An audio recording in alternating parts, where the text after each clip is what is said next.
Hi friends, this is IT cinema buzz அப்டேட்டில் அடுத்தது ஒரு தாறுமாறான ஒரு அப்டேட்டோடு வந்திருக்குங்க. ஸோ 2 நாளுக்கு முன்னாடி சன் பிக்சர்ஸ் அஃபிஷியலாக வந்து கூலி படத்தோடைய அந்த ஷூட்டிங் ஸ்பாட்டில் எடுக்கக்கூடிய அந்த ஷூட்டிங் ஸ்பாட் ஸ்டில்ஸ்லாம் வந்து ரிலீஸ் பண்ணியிருந்தாங்க. எல்லா கேரக்டரையும் அவங்க ரிவீல் பண்ணியிருந்தாங்க. அமீர் கான் அவர்களோட கேரக்டர் வந்து லோகேஷ் கனகராஜ் அவர்கள் ட்வீட் போட்டு அவர் ரிவீல் பண்ணிவிட்டு அவர் அந்த படத்தில் நடிக்கிறது கன்ஃபார்ம் ஆயிடுச்சு. இப்போ விஷயம் என்ன அப்படின்னு பார்த்தீங்கன்னாக்கா, இதை வச்சு நிறைய டீகோட் பண்ணுறாங்க ஃபேன்ஸ் எல்லாம். அதில் சில விஷயங்கள்லாம் பார்க்கும்போது நமக்கு ஆச்சரியமாக இருக்குது. அதை தான் உங்களுக்கு கூட நான் ஷேர் பண்ண போகிறேன். நான் ஏற்கனவே ஒரு 2 வாரம் இருக்குன்னு நினைக்கிறேன், என்னோட வீடியோ நான் ஒன்று போட்டிருப்பேன். கிட்டத்தட்ட இந்த படத்தோடைய ஒட்டுமொத்த காட்சிகள் எடுத்து பார்த்தீங்கன்னா அதில் கிட்டத்தட்ட ஒரு 60% 70% வரைக்கும் அந்த காட்சிகள் எல்லாமே ஹார்பரை சுற்றி தான் நடக்கும். இந்த படம் முழுக்க ஹார்பர் மையமாக வச்சு தான் கதையே மூவ் ஆக போகுது அப்படின்றத நான் ஏற்கனவே சொல்லியிருந்தேன். அதை தான் இந்த ஸ்டில்ஸ் எல்லாமே வந்து பிரதிபலிக்குது. ரஜினி சாரோடைய ஒரு ஸ்டில் ஒன்று காட்டுறாங்க. அது ஏற்கனவே நம்ம அந்த ரஜினி சாரோட பர்த்டே அன்னைக்கு வந்து அந்த பாடல் காட்சிகளுடைய அந்த ஷூட்டிங் ஸ்பாட் தான். அது ஒரு மேன்ஷன் மாரி இருக்கும், நம்ம பார்த்துருந்தோம். இப்போ பார்த்தீங்கன்னா உபேந்திராவுடைய அந்த ஸ்டில்ஸ் காட்டுறாங்க. பேக்ரவுண்டில் பார்த்தீங்கன்னாக்கா அதே மேன்ஷனாக காட்டுறாங்க.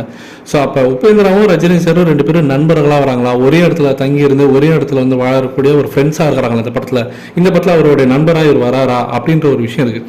இன்னொரு பக்கம் அமீர் கான் அவர்களுடைய அந்த கேரக்டர் ரிவீல் பண்ணியிருந்தார் லோகேஷ் கனகராஜ் அவர்கள். ஆனால் அவர் எப்படி வராரு, என்னமா வரான்னு தெரியல. அவர் ஜஸ்ட் ஒரு செட்டில் உட்காந்து பேசுகிற மாதிரி தான் இருக்குது. நிறைய பேர் என்ன சொல்கிறாங்கன்னா, அவர் வந்து ஃப்ளாஷ்பேக் காட்சிகளில் வருவார் அமீர் கான் அப்படின்ற மாதிரி சொல்கிறாங்க. சரி, அடுத்து இந்த ஸ்டில்ஸுக்கு திரும்ப வரும். சத்யராஜ் அவர்கள் பார்த்தீங்கன்னாக்கா ஒரு வீடு காட்டுறாங்க. அதே வீட்டில் தான் ஸ்ருதிஹாசன் இருக்காங்க. சத்யராஜோடைய மகளாக ஸ்ருதிஹாசன் வருவாங்களா அப்படின்ற ஒரு கேள்வி இந்த இடத்துல எழும்புது. அடுத்தது இவர் சுபீன் அவர்கள் பார்த்தீங்கன்னாக்கா மலையாளம் ஆக்டர். அவரோட பேக்ரவுண்டில் பார்த்தீங்கன்னாக்கா கண்டெய்னர்லாம் இருக்குது. ஹார்பர்ன்றது அது கன்ஃபார்ம் ஆகிடுச்சு. அப்போ அவர் வந்து அந்த கேங்ஸ்டரில் ஒருத்தராக இருக்கிறாரா, அது வந்து எதிரணியில் இருக்காரா இல்லை ரஜினி சார் கூட இருக்காரான்றதை நம்ம வெயிட் பண்ணி தான் பார்க்கணும்.